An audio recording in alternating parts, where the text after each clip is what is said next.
Alfa ao Quadrado, o podcast da Alfa FM aqui em Brasília. Seja bem-vindo ao podcast Alfa ao Quadrado, mais um produto da Alfa FM Brasília. Eu sou Isabela França e quem apresenta comigo é a Lulu Prachedes. Oi, Isabela. E no episódio de hoje, sobre cultura e entretenimento, a gente recebe o ministro Sebastião Reis, Seba.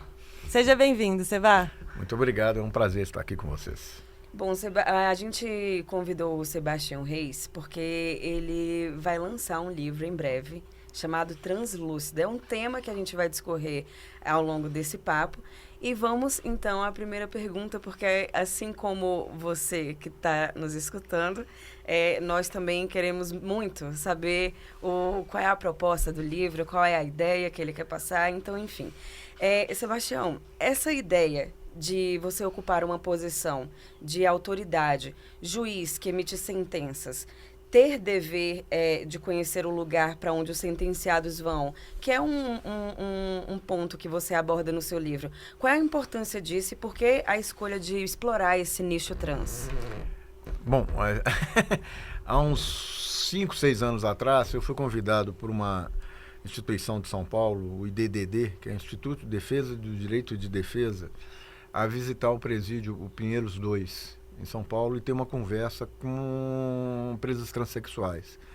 É um trabalho que eles fazem lá no IDDD, levam várias pessoas, e naquela oportunidade calhou de me convidarem e eu aceitei o pedido. E eu fui ao presídio, passei uma manhã inteira conversando com cerca de 30, 40 presas, e foi uma conversa extremamente interessante. Eu já conheci outros presídios, né? Ou seja, eu já fui às APACs em Minas Gerais, é um presídio completamente diferente. Já fui na Papuda, já fui na Colmeia, aqui em Brasília, já fui nos presídios de segurança máxima. Recentemente eu fui ao Rio de Janeiro, esqueci o nome do presídio agora, que é um presídio feminino, e tive essa oportunidade de ir a Pinheiros 2, nesse momento, para conversar com as presas trans.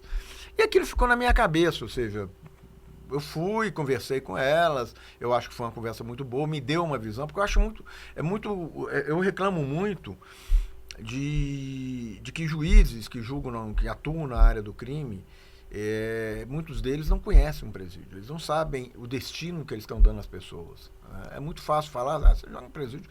E esses presídios todos que eu fui são presídios ainda com uma situação razoável, ou seja, alguns têm até superlotação, esse próprio de Pinheiros tem superlotação, que é mais gente do que vaga, mas ainda eles conseguem organizar. E tem alguns presídios no Brasil que são presídios assim, chocantes, né? Nós já tivemos algumas decisões da Corte Interamericana punindo o Brasil justamente pelo estado absurdo dos presídios. Então você tem Pedrinhas no Maranhão que parece que já fizeram uma reformulação, mas você tem vários presídios, tem um presídio central em Porto Alegre, tem vários presídios numa situação meio caótica. E aí eu fui conhecer as presas e tal. Nesse período, ou seja, veio a pandemia, veio tudo isso, e eu vi um livro da Nana Moraes, que é uma fotógrafa, em que o livro chama Ausência, em que ela faz ela fotografa presas e faz um trabalho de mostrando e junta cartas, ela trabalha em cima das fotos, etc., mostrando justamente o abandono dessas pessoas, o distanciamento que elas acabam tendo com as famílias, né? E aí, quando eu vi aquele livro, eu falei, gente, poxa, eu tenho se ela, que é uma fotógrafa, que não tem nenhuma relação maior com o sistema, né? Ela está fazendo um trabalho, uma denúncia dessa natureza, eu acho que eu posso fazer a mesma coisa. E aí eu entrei em contato novamente com o IDDD, falei com o pessoal do IBCCRIM, que também é uma instituição lá de São Paulo, de estudos na área de criminologia, né? Instituto Brasileiro de Ciências Criminais, e eu falei, olha, quem sabe a gente não faz isso? Eu volto lá ao presídio, só que dessa vez eu fotografo. Faço um registro fotográfico das presas. E eles gostaram da ideia, eu marquei uma primeira visita, conheci a direção do presídio, entrei dentro do presídio, eu fui até com meu filho, fui com o Hugo, meu filho faz direito, nós fomos juntos, ele foi comigo, entramos dentro do presídio, fui dentro das celas, e é um presídio masculino, mas tem uma ala, ou seja, um conjunto de algumas celas destinadas às presas trans. E eu conversei com as presas e perguntei se elas topavam fazer isso, fazer um ensaio. E na mesma hora, várias quiseram, elas pensavam que inclusive que era para fazer a fotografia ali naquela hora tal, se prontificaram, né? E aí eu conversei e tal, conversamos, aí esperamos, tem todo um processo burocrático, teve que pedir autorização e tal, pedimos autorização e eu voltei, numa segunda oportunidade, para fotografar. Aí eu fui com a Maria Eduarda, Com a sua outra minha filha. outra filha que também faz direito. E aí nós fomos, só que dessa vez não entramos dentro do presídio, quando a gente chegou, tem aquela área, vamos dizer assim, lúdica, né, do presídio, é um presídio, ou seja, as celas são, e é um presídio com superlotação, tem mais presos do que espaço, tanto é que nas celas você tem os beliches e dentro e vários presos dormem no chão. Né? Os beliches não são suficientes. Essa realidade é muito louca, né? Não, a gente tem uma visão, eu acho que a gente tem uma visão deturpada. Eu acho que mereceria isso aí uma série de programas só para discutir isso, porque só fazendo um parênteses aqui, a ideia de que prender a solução é uma ideia completamente equivocada, porque essas pessoas vão sair e se você não der condições de elas serem ressocializadas, elas poderem serem reinsercidas na sociedade, elas vão voltar para o crime. Não tem jeito. Inclusive, nesse primeiro bate-papo que eu fui, uma delas falou claramente isso, que ela tinha saído do presídio, ficou um tempo na rua, com prostituição, não foi suficiente, voltou para o roubo e foi presa e estava de novo no presídio. Se você não der uma perspectiva dela poder ter uma vida digna aqui fora, ela vai voltar. Então, a forma que nós tratamos os presos, eu não estou dizendo que eles não devem ser punidos, devem ser punidos. Deve ser punido. Agora, a punição tem que ser proporcional. Primeiro, tem que ser proporcional à gravidade do crime.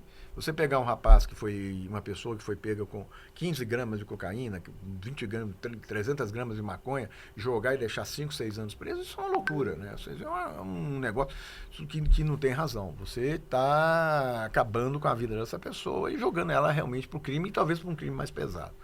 Mas voltando. E aí eu fui nessa segunda vez, eu passei uma manhã toda, deviam ser umas 30, 40 presas voluntárias, porque aí foi só... E eu passei fotografando.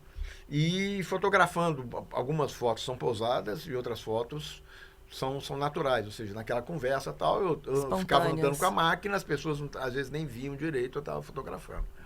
E aí eu fiquei com aquele material na mão. Fiz uma primeira reportagem sobre aquela visita, ou seja, o próprio tribunal fez.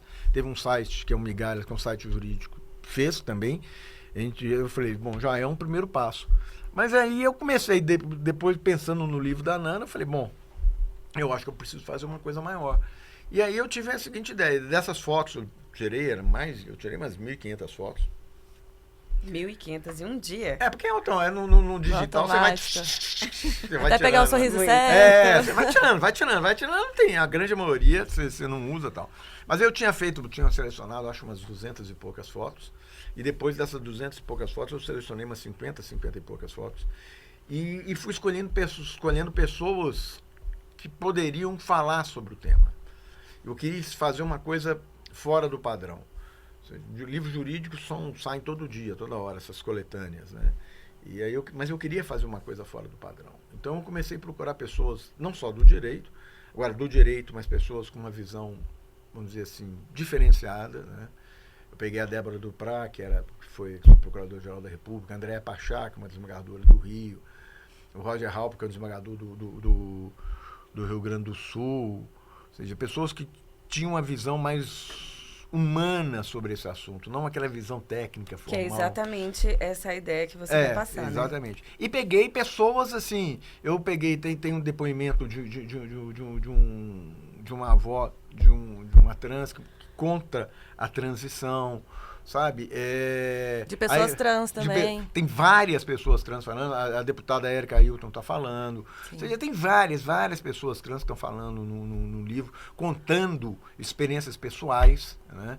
Então você eu peguei o Eduardo Sadek, que é um médico, que é o responsável no Hospital das Clínicas em São Paulo, pelo setor de transição, e ele escreveu, tem artista plástico escrevendo, tem jornalista escrevendo. Então a ideia foi justamente essa, ou seja, dar uma diversidade de autores e diversidade de temas os textos, né? Os textos tem texto técnico, tem conto, tem história, tem desenho, Poesia, né? A Laerte tem dados. tem dados, ou seja, tem de tudo, né? Ou seja, a ideia foi dar uma visão geral.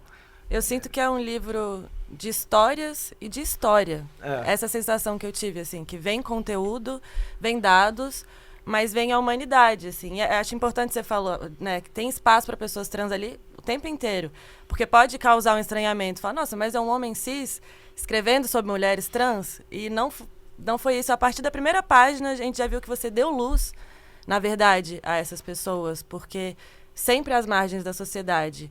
E num país que mais mata e mais consome pornografia trans e travesti, a gente tem um interesse muito obscuro em manter esses corpos objetificados, né? Assim.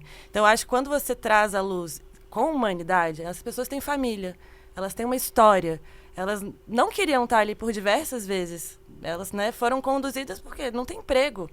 A gente tem poucas opções. Não tem. E o emprego é dignidade.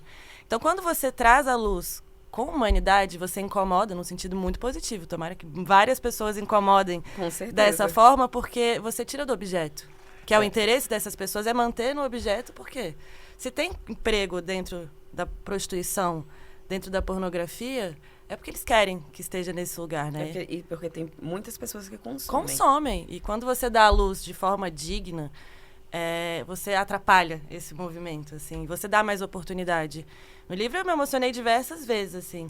Então a gente queria, né, discorrer sobre essa parte de ser um aliado. Você usou da sua importância e do seu acesso como aliado dessa causa, dando espaço para pessoas trans se mostrarem como pessoas, né? Eu sempre faço questão de dizer assim, primeiro, não é um livro de fotografia. As fotos existem para provocar o assunto, ou seja, é um link que vai ligar ao assunto. Né? Então, tanto é que eu tive autores, por exemplo, o Valois, que é um juiz da vara de execução lá do Amazonas. Eu tive essa preocupação também de pegar gente do Brasil todo. Não ficar aquele negócio do eixo Rio-São Paulo e Brasília e tudo isso. Aquelas figuras carimbadas que sempre escrevem. Sim. Esse negócio todo. E aí eu peguei, por exemplo, o Valois, que é o juiz da vara de execução do Amazonas. Ele saiu do Amazonas, ele foi a São Paulo e foi conversar com as presas. Ah, então, essa era uma dúvida minha, porque você foi lá fazer as fotos, né? Bom, conseguiu pegar o que você queria, retratar em imagem. Mas quando você passou você conheceu algumas histórias lá também, né?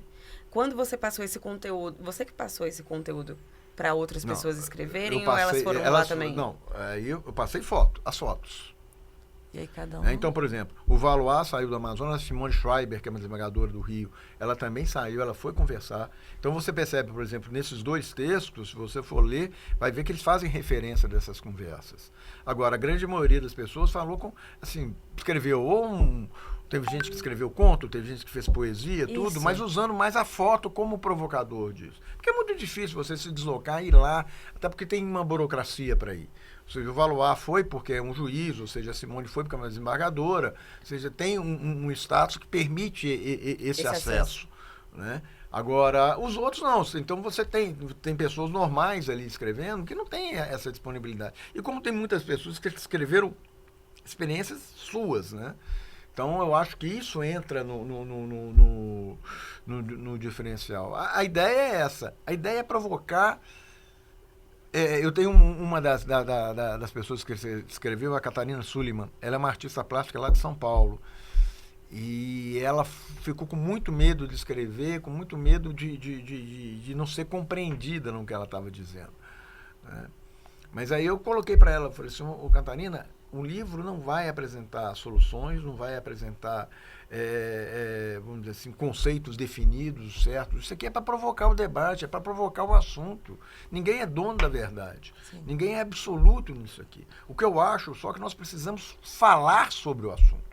Nós não podemos deixar um assunto como esse ficar sendo objeto de mentira, de preconceito, hoje está na moda, né? Fake news, essas coisas todas. A gente precisa mostrar uma realidade que a grande maioria das pessoas não tem acesso a isso. E não quer ter. Né? Não quer ter acesso. E opiniões sobre o assunto, todas as opiniões são válidas. Ou seja, a gente tem que realmente falar, debater, ou seja, tirar a carga de preconceito que existe sobre isso. Então a ideia foi essa. Eu acho, eu imagino que eu vou. Que outro dia um dos autores falou comigo, falou assim, você sabe que você vai apanhar, né? Eu falei, eu sei, aí depois ele até corrigiu, você só não, né? Todo mundo que escreveu no livro vai apanhar. Eu falei, eu sei disso, mas se eu não usar o fato de eu ser uma autoridade, de eu ter um espaço meu, que não vai me alterar em nada, ou seja, ninguém vai me demitir, ninguém vai me sancionar, ninguém vai me punir por causa disso. Né?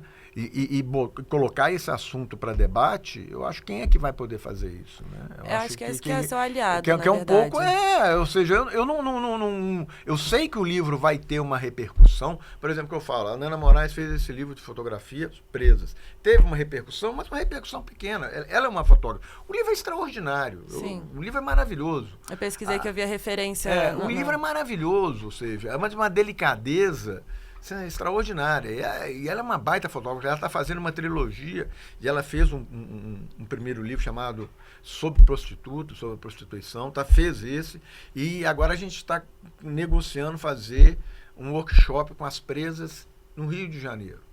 Fazer um workshop de fotografia e depois fazer uma exposição com as fotografias que elas vão tirar. Então é uma coisa que a gente está indo. Agora, eu sei que o livro vai ter uma repercussão maior, não pela qualidade das fotos nem nada, mas por eu ser o coordenador. Eu não sou inocente a achar que não, é porque o livro é brilhante, é maravilhoso, todo mundo...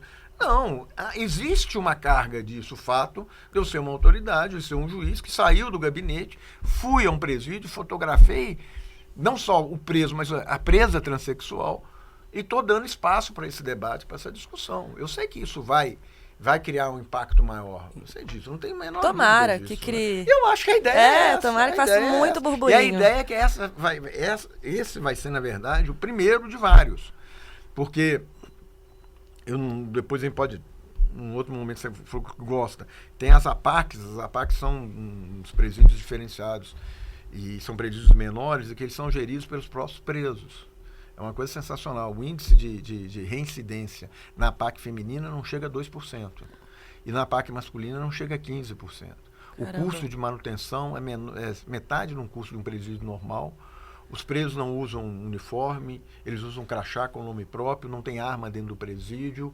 Tem autonomia, né? É uma coisa extraordinária, São presídios menores, mas assim... E eu fui desses presídios, eu fui em 4 APACs em Minas Gerais, em Santa Luzia, depois fui em São João del Rei, que tem uma masculina e feminina, depois eu fui uma feminina em Belo Horizonte. Fotografei também, e a ideia agora, no segundo semestre, é fazer uma coisa semelhante.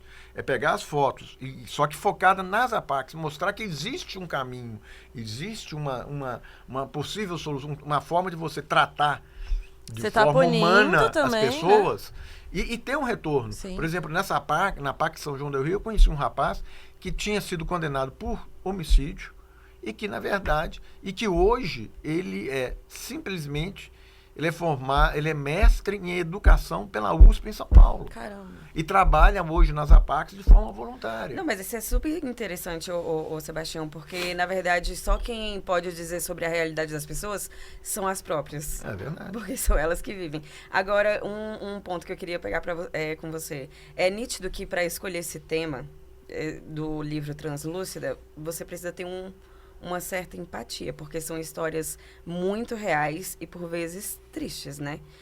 Enfim, eu queria saber se, depois do livro... que você coordenou e tudo, alguma coisa mudou dentro de você. Olha, me fizeram essa pergunta outro dia e o que eu posso responder é o seguinte: mais do que nunca, eu tenho hoje a convicção de que ninguém tem nada a ver com a vida dos outros. Se todo mundo pensasse assim, a vida ia ser tão maravilhosa. Gente, você tem que se preocupar se a pessoa é honesta, se a pessoa é íntegra, se a pessoa é correta, sabe? Se ela tem coração bom, se a pessoa é bem intencionada. Saber e outra coisa, não é nem questão de opção nem nada, a pessoa é desse jeito, pronto, acabou. Ninguém tem nada a ver com isso. Sim. Sabe? Eu acho que é isso que me fica cada vez mais claro, gente. O que eu tenho a ver Com o gênero da com pessoa. o gênero da pessoa? Não tem nada a ver com isso. Ela é boa trabalhar, ela trabalha bem, aquele clipe que você me mandou, né? É uma boa pessoa, é uma boa profissional, você é inteligente, sabe? É isso que me interessa. Então, eu depois que eu fiz isso, eu tenho mais convicção em relação a isso. Porque a conversa que eu tive com ela, assim, ao mesmo tempo que você vê, por exemplo, quando eu fui fotografar a alegria, né? Tem algumas fotos que são fotos pesadas, né? Que mostram um olhar mais triste, mas tem outros, né? A que ilustra a capa, né? Que é de uma bailarina, né? Sim. Eu acho uma foto maravilhosa. É tão né? leve. Aquele momento, né? Ela pulou, e foi muito interessante que ela chegou assim para mim, falou assim, será que você podia me fotografar de salto? Eu falei, tudo bem. Não tem problema nenhum. Aí chegou naquele negócio todo, ela falou, podia me fotografar agora? Eu falei, posso. Aí eu olhei pra ela e falei, cadê o salto? Ela falou, não é de salto, é saltando. Eu falei, agora eu entendi. E aí tem, aí você vai fotografando as pessoas, é muito. Só um parênteses, quando eu fui à PAC em Belo Horizonte, a PAC feminina em Belo Horizonte parece uma escola. Então ela é toda, assim, a parede dela é toda com grafite colorido, esse negócio todo. É um pátio, tava um pátio. E eu estava tirando fotografias da estrutura e tal, às vezes eu chegava, e eu estava sentindo as pessoas um pouco tímidas, né? E aí tinha uma mulher, e ela assim, uma roupa toda colorida, ela vestidão longo, colorido, turbante e tal. E aí eu percebia que ela é uma pessoa que tinha uma influência no local. E aí eu virei para ela, falei para ela assim, eu posso te fotografar? Ela falou, pode, tudo bem, não tem problema. Aí quando eu falei que ia te fotografar, ela foi, tirou o óculos, tirou o crachá, aquele negócio, e eu comecei a fotografar. E ela sorrindo, fotografando e tal. Quando eu acabei de fotografar, eu estava no meio do pátio, eu gritei bem alto assim, quem quer ser fotografada? Aí vieram todas, quase todas. Então, é aquele negócio, você tratar uma pessoa com dignidade, ela vai ser digna, ela vai te responder isso. Por isso que eu falo da preocupação com a ressocialização. Ela já tem, a trans em especial, elas têm vários problemas. Em geral, elas são abandonadas pela família, porque a família não aceita. Sim. Elas são presidiárias e são trans. Então, qual a possibilidade de uma pessoa dessa, quando sair de um presídio, Tem uma oportunidade real? Não, fora todo o preconceito, fora a realidade que encontra. Tudo isso, ou seja... E eu acho que até é excepcional os momentos que você conseguiu registrar o sorriso. Né? Porque ali elas estavam se sentindo gente. Então nós levamos, ou seja, levaram maquiagem para elas e tal. Então era aquele momento, sabe, que elas saíram daquela vida dia a dia delas. E elas tiveram uma invisíveis dentro daquele presídio, alguém estava né? se preocupando com elas. Alguém estava se preocupando, estava olhando e olhando para elas como gente. Como pessoas. Porque, afinal de contas, são, né? São, exatamente. Então, esse tema, sério, eu tenho que te dar parabéns, Sebastião, porque é um tema que realmente deve ser discutido e, sinceramente, é uma incógnita na minha cabeça. É alguns tipos de preconceito, porque, como você disse, a gente não tem nada a ver com a vida do outro. A gente realmente não tem nada a ver com a vida do outro. Eu costumo falar sempre... Meu pai uma vez perguntou, te incomoda, né, assim, a homofobia e tal? Meu pai sempre foi muito tranquilo. Falei, pai, eu não entendo, porque o que muda no seu almoço? Com quem que eu durmo? É lógico. Você vai ali me julgar, encher meu saco, mas você vai estar almoçando, vivendo sua vida. O que atrapalha na tua vida com quem eu me relaciono? Foi notícia hoje que uma funcionária de um cinema aqui em Brasília parou, duas moças, é um casal lésbico, parou, porque... Não pode beijar no cinema. É absurdo. Gente, juro. O que isso vai mudar no seu serviço, minha senhora? Não, foi demitida, mas obviamente porque teve uma repercussão. Mas enfim, Sebastião, nosso tempo está acabando, passou muito rápido. Mas a gente viu que parte da arrecadação desses livros vai ser direcionada, né, para projetos. E você também agora deu um spoiler de que é o começo. Que você tem mais em mente, né? Eu quero fazer, ou seja, a gente tem esse trabalho, essa ideia de fazer esse workshop no Rio, fazer uma exposição com as fotos lá desse workshop. Eu tenho uma ideia de fazer um livro semelhante a esse, com a questão da PAC, ou seja, e aí nós vamos, talvez seja um caminho mais técnico, que as pessoas falando sobre as APACs, como é o funcionamento das APACs, o sucesso que são as APACs nesse trabalho de ressocialização. Mas eu acho que é uma forma, eu confesso, apesar de ser ter sido advogado por 25 anos e ser juiz há 12 anos, eu tenho uma preguiça danada de escrever. Eu não gosto. Eu não gosto. Curioso. Não gosto de pra escrever. gente. Eu não gosto de escrever. Mas então, você escreve muito com as suas fotos. Também tem mas isso. aí que tô falando. Aí Você eu se achei encontrou. a foto um meio de me expressar, mais fácil de me expressar. A sensação é que a gente, quando vê o livro, tá vendo seu olhar ali quando você tava com aquelas presas. Não, cara. E Então, pra deixar um pouquinho o é pessoal legal curioso, isso. porque, assim, é muito interessante quando a gente pega um livro na mão e não tem só texto. Tem fotos também. E por se tratar de várias histórias reais, quando a gente olha a foto de uma pessoa e entende um pouco da história dela, parece que é você conversando com ela ali. Você deu A luz primeira àquelas história pessoas. foi a que me chamou mais atenção. Porque, como a gente citou aqui, quando o preconceito fora de casa, dentro de casa, ele é muito grande. Mas na primeira história, eu não vou dar muito spoiler não, prometo. Mas na primeira história, o preconceito aconteceu na rua, porque dentro de casa... Tinha acolhimento, né? Tinha acolhimento, entendeu? E que normalmente costuma ser o inverso. É. Mas aí foi fora... E vocês vão ter que ler para entender vocês vão ter que ler. como que a vida dá voltas e como é difícil ser uma pessoa, né? Imagina, não posso dizer, mas ser uma pessoa transexual nesse país, no mundo inclusive, mas no Brasil especialmente, né? A ideia, ou seja, eu pensei muito assim, eu não quero ocupar o espaço de ninguém, eu não quero falar por elas, porque eu acho que eu não tenho direito de falar por elas. A Maria Eduarda uma vez me corrigiu, quando tinha essa ideia, vamos dar voz. A Maria Eduarda, minha filha, falou assim, pai, você não está dando voz, ela já tem uma voz. Você está amplificando essa voz. Né? É isso que você está fazendo. Então é isso, ou seja, e aí daí a preocupação no livro de pegar pessoas trans para escrever. É claro, você vai, infelizmente, se você não tem pessoas trans, muitas vezes, em lugar de espaço, né? Ou seja, que possam falar esse negócio todo. Eu consegui, por exemplo, que a Erika Ailton falasse, tem outros depoimentos, tem de pessoas de trans que são formadas, etc. Mas isso é legal porque você traz a referência, né, para outras mulheres, pessoas trans no geral, quando você coloca essas pessoas que já estão existindo fora da margem, tem como a deputada, Bruna, como artistas. A Bruna, que é militar, né? Então, ou seja, que é um espaço, imagina só, você ser militar, né? Trans, é um espaço completamente fechado. Tá escutando esse tabu quebrando? Escutei. Não, mas é o que a gente lida muito no dia a dia. Porque, tipo assim, vou usar um exemplo. Os indígenas. Tem muito indígena hoje que é formado e tudo. Aí vem uma pessoa e fala assim, ué, mas indígena usa terno? Indígena usa roupa? Entendeu? Então, tipo assim, essas pessoas existem, elas têm formação, elas têm várias vivências, Agora, várias o fato de experiências. usar terno não quer dizer que ela deixou de ser indígena. Isso, exatamente. Ela perdeu a cultura dela, perdeu os hábitos dela, perdeu o costume dela. Ela tá ocupando o espaço porque ela precisa lutar, inclusive, e viver a vida do jeito que ela quer. Porque ela vai precisa... ter que trabalhar numa área onde se exige o uso do terno. Exato. Provavelmente, se não se exigisse o terno ali, ela não usaria. Como se respeitasse. Como eu uso o terno, como eu tenho que determinar. Eu não gosto de usar paletó e gravata, e eu uso porque tem que usar.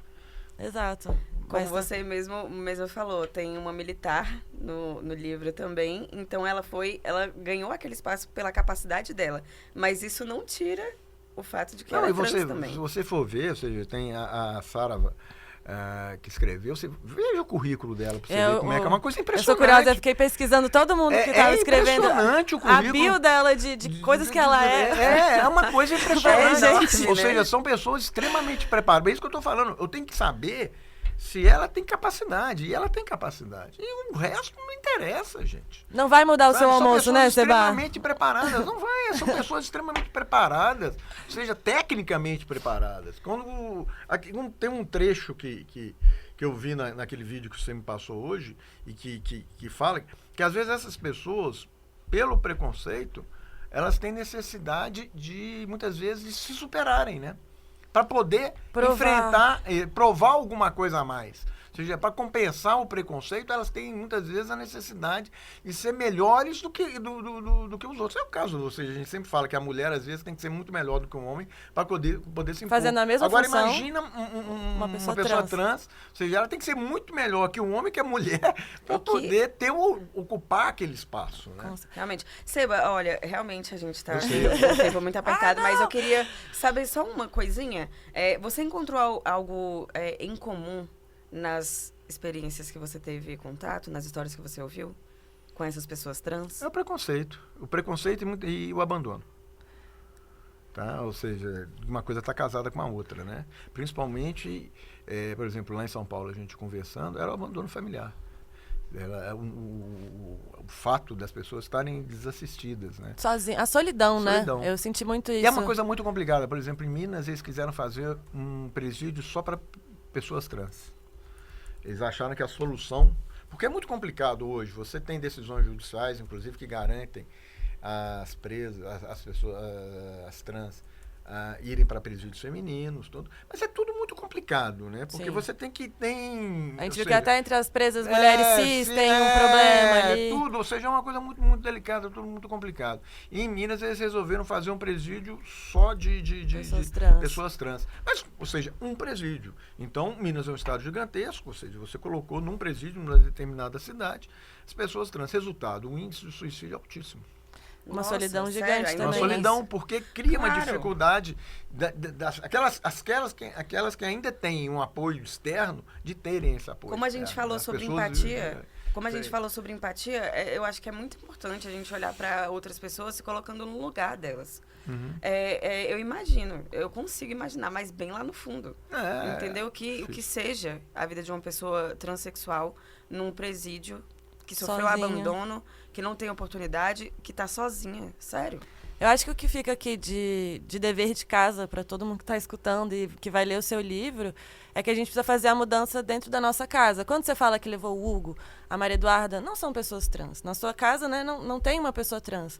Mas a gente só vai acabar com preconceito se a gente ensina dentro de casa a normalidade das coisas, da vida. E cada um tem sua vida. O espaço de cada um, o limite, né, do respeito.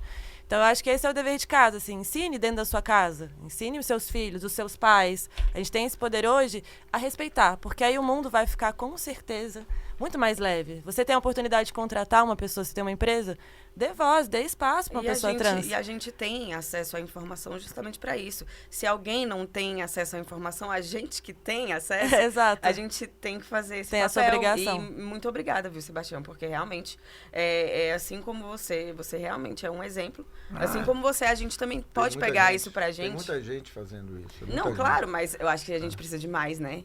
Quanto mais, melhor. Você vê esse negócio lá no tribunal mesmo, ou seja, a gente tem a Maria Tereza, que é presidente hoje. É a segunda vez, ou seja, ela já fez um evento sobre a questão indígena, ou seja, ela já fez um evento sobre a questão trans, especificamente sobre isso, já fez um outro evento sobre a questão do gênero, tratamento de gênero no judiciário, está fazendo esse, que vai ser no dia do lançamento do livro, ou seja, ela está usando aquilo que eu falei, todo o espaço do tribunal e toda, vamos dizer, a proteção que o tribunal tem, por ser um tribunal superior. Exato. Dar luz ao assunto, de falar sobre o assunto, de debater o assunto. Então ela está fazendo isso. Tem que sair da margem, né? E precisamos de pessoas como vocês para utilizar desse espaço que nem é um privilégio, vocês conquistaram, de pessoas. Não, eu falo assim, de pessoas e de material, que foi o motivo de trazer o Sebastião para cá. Então, gente, dia 22 de junho tem o lançamento oficial de Translúcida.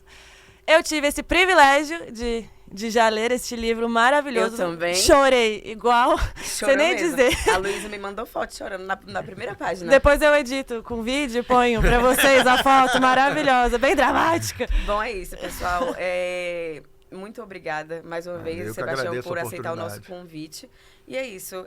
Nós conversamos hoje com Sebastião Reis, atualmente ministro do Superior Tribunal de Justiça e autor e coordenador do livro. Coordenador, né? Vamos dizer assim, eu tive o papel de coordenar. Um livro colaborativo. De unir as pessoas. Não, todos são autores. Se não fossem eles, o livro não teria saído. Então guarda esse título, gente. Translúcida. Por Sebastião Reis. Obrigada, Seba. Eu que agradeço a vocês. Alfa ao Quadrado, o podcast da Alfa FM, aqui em Brasília.